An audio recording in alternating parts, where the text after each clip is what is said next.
تبدو لعبة تلعب في 90 دقيقة.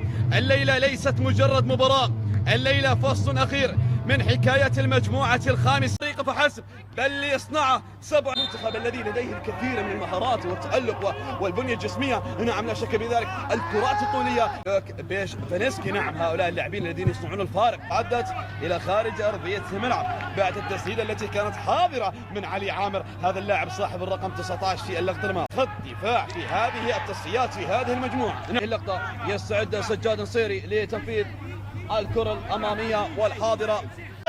حامي عرين العراق، حامي عرين أصحاب الزيلة الرائع، يقاتل على كرة.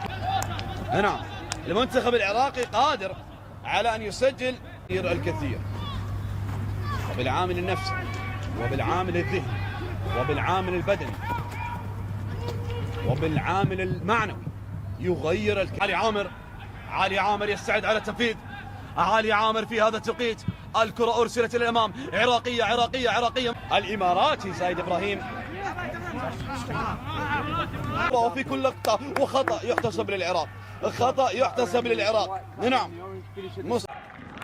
يخرج أيضا جعفر سالم. يشترك اللاعب علي عامر الإماراتي، والفرص الآن أصبحت تتوالى لمنتخبنا. منتخبنا أفضل، أخطر، أحسن، يستحق المنتخب العراقي أن يسجل منتخبنا. وماذا يقول حكم المباراة؟ لا لمسات 1-2 وتحرك على جهة اليمين، كرار منتظر، لمسة للأمام وفرصة عراقية، محاولة ولكن لا زالت عراقية. سنذهب مباشرة إلى ركلات الترجيح، لا أشواط إضافية في هذه البطولة. يكون صعب، الأخطاء تكون غير مسموحة، كرة للأمام، ولكن الحضور الدفاعي الإماراتي حاضر بالنسبة لسعود الدرعي، ولكن الحضور الدفاعي هنا تسديدة ولكنها أقرب للكرة الماضية، وهنا التسديدة كانت أرضية. آسفا على أحداث هذا اللقاء. الهدف الأول بهمسة رائعة جدا خطيرة. هذه فئة الناشئين على اللاعب علي عامر. الصفراء هي الأولى في هذه المباراة. علي عامر ناجي يحصل على البطاقة الصفراء، خطأ في ربع الساعة الأولى. عادت لكرار كاظم أو علي الساري، خرج محمد إبراهيم إلى الأمام.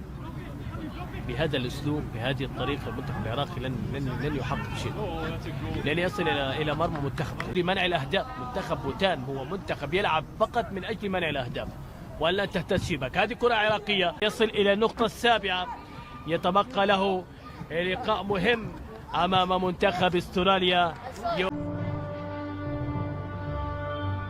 نفتح الليلة كتاب المجد بصفحاته اليافعة، ونكتب بين سطوره لقاء لا يشبه سواه، لقاء يهب صداه من جنوب الأردن إلى شماله، من سهوله إلى جباله، من عمان التي تعودت أن تكتب اسمها عربية خالصة كانت موجودة بين النشامة وأسود الرافدين. إذن مشاهدين ومتابعين في كل مكان، النشامة على يمين السد، مساعد ثاني اللبناني بلال عريفي، والحكم الرابع يتواجد في الكرة الماضية.